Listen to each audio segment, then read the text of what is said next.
আয় আয় তুই আজকে আমার নগে আজকে তোরে চেয়ারম্যানের কাছে নিয়ে যামু বিচার করব তারপরে তুই আমারে কে কস না এই কথা কে বলি না তুই এটা কি খুব ইম্পর্টেন্ট কথা যে তোমার কাছে আমার কোনই লাগবো আর এত বছর তুমি সংসার করে আজকে তুমি নতুন কাহিনী শুরু করে দিছাও না কে কমু না আমি জানি তোর একটা বিয়ে হইছিল তা আমি তোর সাথে সংসার করতেছি কিন্তু আমি যে রিকশা চালাই আমি রাস্তায় থাকি আমার রিকশার মধ্যে কত যাত্রী ওরে তুই জানোস সবাই তোকে নিয়ে পেছাল পারে কে রে আমার কি মান ইজ্জত নাই রে হ্যাঁ তুই নু এই যে চেয়ারম্যানের কাছে বিচারটা দিমু ওরে যে আমি যা কমু সব বরবর করে স্বীকার করবি যদি না করস তাইলে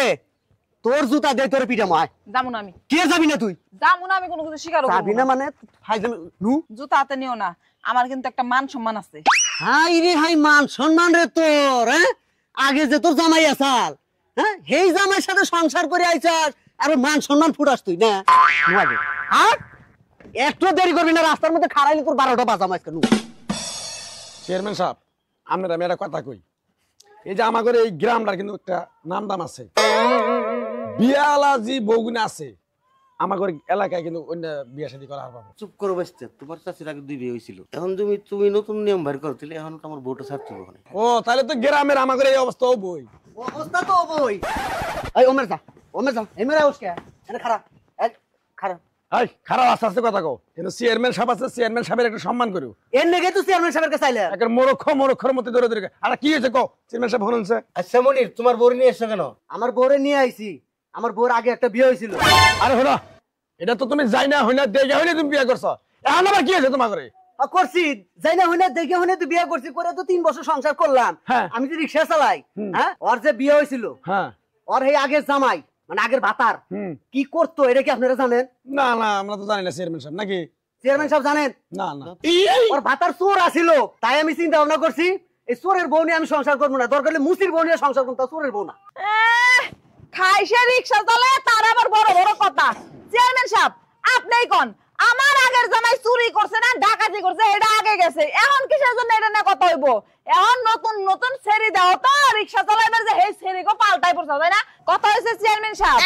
ও আমি চুরের বউ দেখাও আমার লগে সংসার করব না এটা তো পরে থাক ও সামান্য একটা রিকশাওয়ালা ওর লগে আমি সংসার করব না আপনি এটার একটা সূক্ষ্ম বিচার করবেন আর হে বিচার যদি না করেন তাহলে কিন্তু আমি এনে এখন গোপন কথা ফাঁস করে দিব চেয়ারম্যান সাহেব এই ভিডির নগে কোনো আপনার সম্পর্ক আছে নাকি একদিন তোর চাষি তো বাড়িতে ছিল না ওই কিছু আবিদাবি মানে কাঠকুন্ডা লেগে আইছিল কিছু একটু চেয়ারম্যান সাহেব বুঝছি বিচার মানে ওই বেডির মহেই যায় সুরের বইয়া জি ফালাফালি করতেছে এখন যদি মনে করেন আপনার বিষয়টা না যদি একটু ফালাফালি করে তাহলে আপনার মান সম্মান টানাই নিবে চেয়ারম্যান সাহেব তাড়াতাড়ি খালি বিদায় করেন নাহলে মান সম্মান থাকবো না ইমান হ্যাঁ তুমি মনে দিয়ে তাড়াতাড়ি তোর চোখে খেয়ে দাও আমার মান সম্মানটা বাঁচাও চেয়ারম্যান যদি খালি আমি সূক্ষ্ম বিচার না পাই তাহলে তোর ঘরে আমি আগে যে কয়দিন আইছি না সব এই ভরা মজলিসে ফাঁস করে দিন কি হলো খালি কি যুক্তি বুদ্ধি করবেন নাকি বিচার আচার কিছু করবেন হ্যাঁ বিচার করুন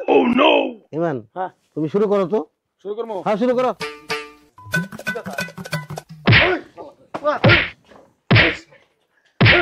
চেয়ারম্যান সাহেব কি বিচার তো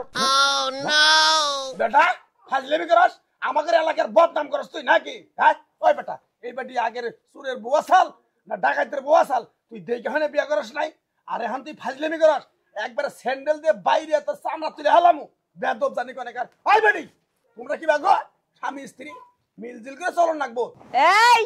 কথাবার্তা সাবধানে কইেন তা না হলে কিন্তু আমার খবর আছে হ্যাঁ দেখছেন চেয়ারম্যান সাহেব এই বেডির চাপা কি রকম এই বেডির মুখে যদি চাইল দেন যায় খই বাড়াবো তুমি বসো তো ভাই যাও তোমরা যাও এই তোমরা যাও তো চেয়ারম্যান সাহেব বিদায় না দিলি আপনার সমস্যা হতো এই জন্য ওকে বিদায় দিয়ে দিলাম বুঝেন নাই চেয়ারম্যান সাহেব এই বেডে হলো মনে করেন সারালের জাত কোন সময় কোন কথা কই হাল্লাবো বুঝুত করে আপনার মান সম্মানে টানাটানি বাঁচবো বুঝেন নাই চেয়ারম্যান সাহেব ঠিকই তো ইমান